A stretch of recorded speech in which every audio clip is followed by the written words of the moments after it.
6:32 morning to you. You're watching and listening to Breakfast with Stephen and Ellie. And let's take a look at today's front pages for you now. And the Daily Express has gone with Rishi Sunak's £478 million deal with France to end the small boats crisis. The Times has support from fellow presenters who've refused to stand in for Gary Lineker following his suspension from Match of the Day.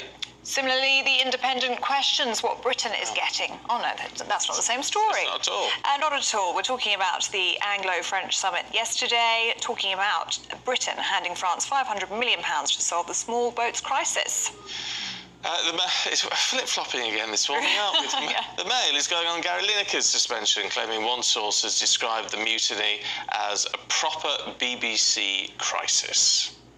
So it does seem as though there's two stories in the papers today. So it's time to go through the papers now. And joining us this morning is Cindy Yu, assistant editor of The Spectator, and Kevin Schofield, political editor of HuffPost. Good morning to you both. Cindy, let's start with you, shall we? And the Anglo-French summit. Yes, we'll start with the first of the two stories. Yeah, let's. And it's that £500 million deal to stop the boats. Yes, and the Daily Express is reporting that France is expected to pay 5 times that much. So they suspect that the deal is around £3 billion in total. I don't know if that is really to be believed, because that is what the Downing Street line is as well. So France is paying 5 times. According to Downing Street. It's funny that. They wouldn't dare say it if it wasn't true. I think you can maybe do some kind of number tampering about with the kind of money they would already put into border force, policing. Anyway, I don't know the details there. But what I do know is that there'll be this new detention centre, so any migrants found living illegally in Calais or otherwise in France will be taken to the detention centre so that they never cross the channel, and that there'll be 500 more police officers and some UK border force people permanently stationed there. So a lot of new things happening. Will it work? Well, there's no returns deal, which is one of the things that the London side was hoping for, so that if anyone does make it across, France is saying we're not taking them back unless you talk to the whole of the EU. Yeah. So there are massive questions about where the gaps still lie. Yeah. A new chapter this detention centre is, I think I read somewhere it's not due to be up and running until the end of 2026. Yeah. So, obviously Rishi Sunak has made stopping the boats one of his 5 key promises. The next election's only 18 months away. We've got to be realistic about that, though, haven't we? In terms of. But he set himself that deadline. Well, he did, but if we're building a detention centre, it's not going to be ready in a fortnight. Well, no, it's not. But it's whether voters accept that argument. We're trying, we're moving towards it, because voters could turn around and say, well, hang on a minute, you've been in power for 14 years. Why have you not, got a handle on this long before now? So I think that's going to be the difficulty for them. They can say, well, look, we're making progress, but it's because he set the bar so high with this stop the boats. It's a very clear pledge. He had it on his lectern during the week in Downing Street. It's whether voters are willing to cut them some slack and say, OK, fair enough, the numbers are reducing. Hang on, but you said we'll stop them entirely and then punish them at the election. Who knows, we'll see. I think they'll be quite happy with this front cover. Yeah. Day 2, the Daily Express being so positive about it, reporting this line about the French spending much, much more on it. I think in terms of Day 2 reaction of what voters and the right-wing press think, I think it has been positive, and they'll be congratulating themselves. All right, so the government's going to be happy with half the front pages, and the BBC is not going to be happy with the other half. Let's have a look at the Times, because it's looking, obviously Lineker's been suspended from Match of the Day. Yeah. But now everybody else has walked out as well. Well, yeah, I think it's not quite. All wearing T-shirts saying "Poor Gary." Well, it's not quite worked out, I think, how the BBC thought it would. I think as soon as Ian Wright said last night that he was pulling out, no one else could do it, because no one, I think, wanted to be crossing the imaginary picket line, like that. So yeah, the BBC have managed to turn this into a story about their mishandling, I think, of the situation. Now, it's dominated headlines for the last 3 or 4 days. It felt almost like the air was coming out of the story yesterday until last night, obviously, when the BBC said he was stepping back, although there's a dispute over how voluntary that was. I don't think it was voluntary at all. It looks like basically they've gone to him and said, right, you need to apologise, you need to put out something, basically rowing back on what he said, and he wouldn't do it, and it's come to this. Now, this is obviously one of the most popular programmes on the BBC. Tonight's programme is going to be unrecognisable. There's even talk of some Me and Ellie are managers. doing it. Me and Ellie are doing it. That makes sense. That makes sense. But there's talk about some of the managers won't speak to the BBC either after it. I mean, it is Jurgen Klopp said unbelievable. he's not going to. Well, it is unbelievable, really, how this is completely spun out of control, and it's difficult to see how it resolves itself because it looks like Gary Lineker is digging in. I don't think he's going to apologise, certainly, or retract what he said. That's not going to happen. And the BBC have now, gone up against them. So do they then roll back themselves and climb down? How and can they? lose I mean, face? just look at Tim Davie, who's DG, right, Director General. So he's the boss. When he got the job, in 2020, he said, I want to crack down on staff posting their views on social media to restore the view of the BBC as impartial. Which is fair enough. If that's the position, then absolutely fair enough. So, but they can't then continue with Gary Lineker being just about the only person who can spout off on whatever he likes and get away with it. Well, I mean, you've got Lord Sugar, who's done it, and he still presents The Apprentice. I mean, he's been pretty clear in his political views on Twitter. There's never any discussion about whether he should lose So that. the argument would be that's made by an independent production company and bought in, isn't it? Yeah, I think. that's true. I mean, the other argument is that Gary Lineker isn't a news presenter. I mean, it'd be different. No, but Tim Laura Davie Kunsberg wasn't talking about news presenters. He was talking about BBC staff. Yeah. I mean, I know Gary Lineker's not staff, but Yeah, even so. but he has also, I'm pretty sure he's tweeted controversial things since 2020, and he's got away with it. So what is it about this one in particular?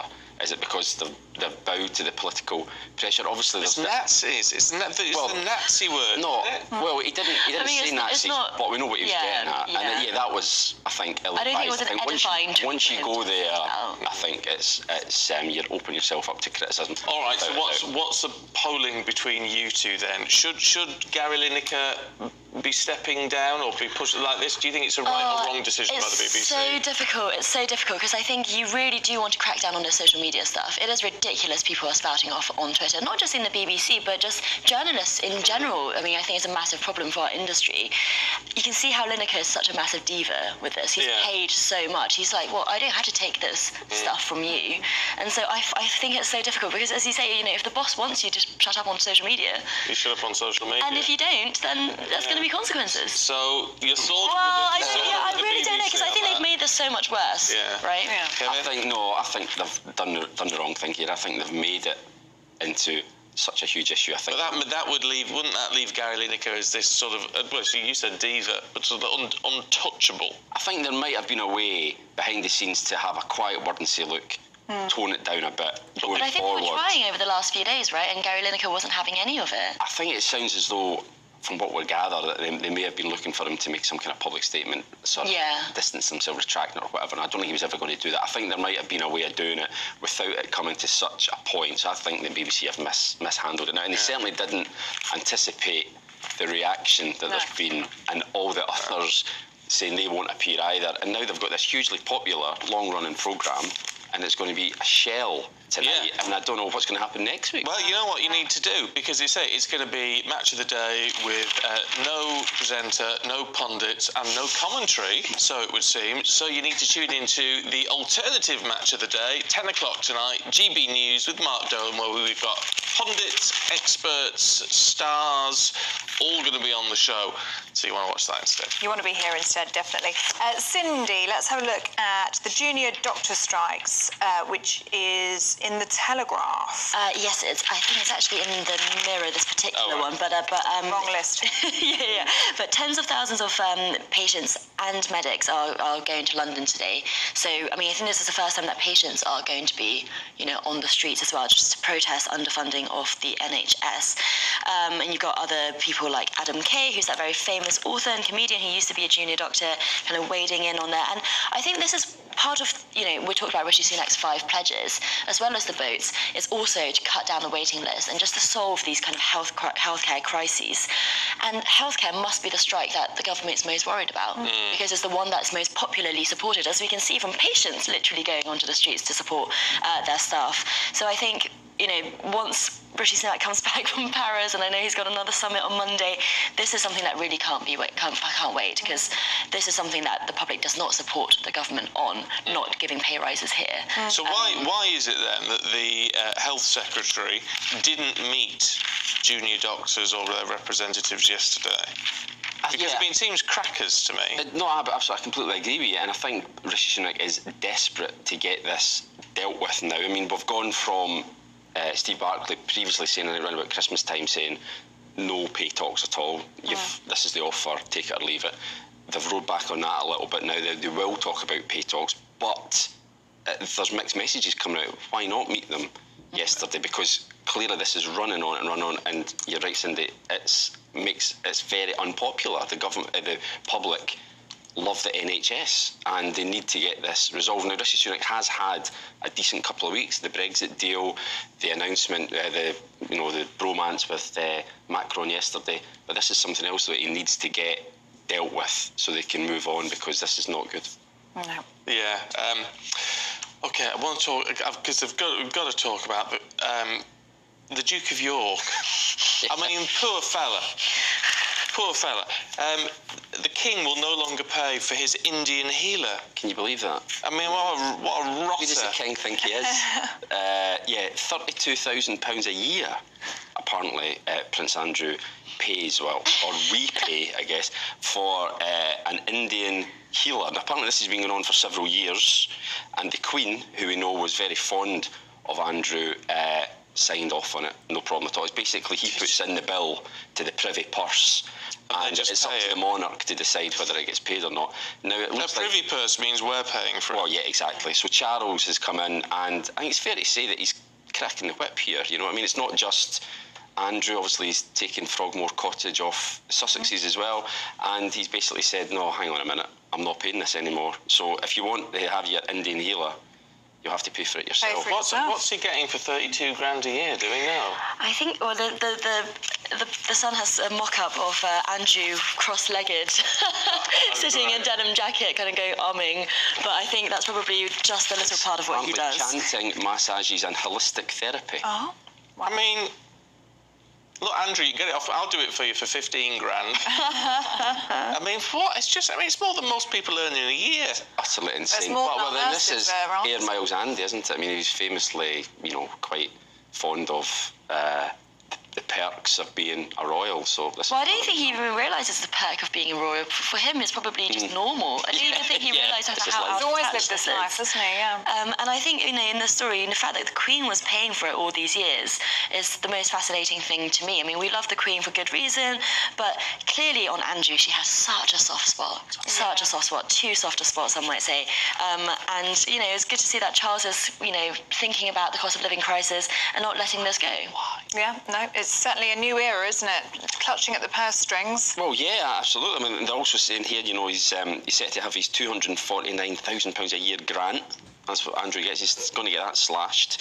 They're talking about him having to move out of the residence that he's got as well, him and Fergie. So yeah, as I say, Charles has come in and he's decided it's a new broom. This is how it's going to be done from now on, and he's not taking any nonsense. No. Do you think this is going to garner respect? I mean, because I think the way that Charles is handling himself as king, and some of the crackdowns he's doing, I know there's a slimmer monarchy and all the rest of it that he's aiming towards, but actually this is going to get a lot of applause, isn't it? Yeah. People say, well, actually this money, we didn't know it was being spent, but this is wasteful. Yeah, absolutely. I mean, Charles probably has some personal reasons as well, because he and his brother's relationship have been pretty bad since the whole Jeffrey Epstein stuff. But I think Charles is mindful that he is not as popular as the Queen. He has to kind of live up to her legacy, and to do that he has to be mindful of the ways he's acting and not just take it for granted. And so I think this is a great thing. I mean, but although we wouldn't have known about it had he not said no. So it really kind of raises the question of how else are they living? Well, you do wonder. What else are they spending? Yeah, it does raise that question. You do wonder. You got any thoughts on that? If you are an Indian healer or used one, are you cheaper than £32,000? Yeah. I wonder how often he saw him for that. Once a week? Many people are cheaper than £32,000. Well, yeah. I just can't quite get my head around that. Bonkers, isn't it? The lifestyle he must have led. I mean, in that wonderful 50 bedrooms, that residence on the Windsor estate. Well, you can't manage with less, can you? You need somewhere for staff, Ellie. Must be a nightmare to heat, though. Oh, yeah. Think of those energy bills. It probably comes out of the Privy Purse. Yeah, I'm sure it does, yeah. You don't have to worry about it. Okay, if you've got any thoughts on that, gbviews@gbnews.uk. I'm sure you do. Cindy, Kevin, thank you both very much indeed. We'll catch up with you two a little bit later on.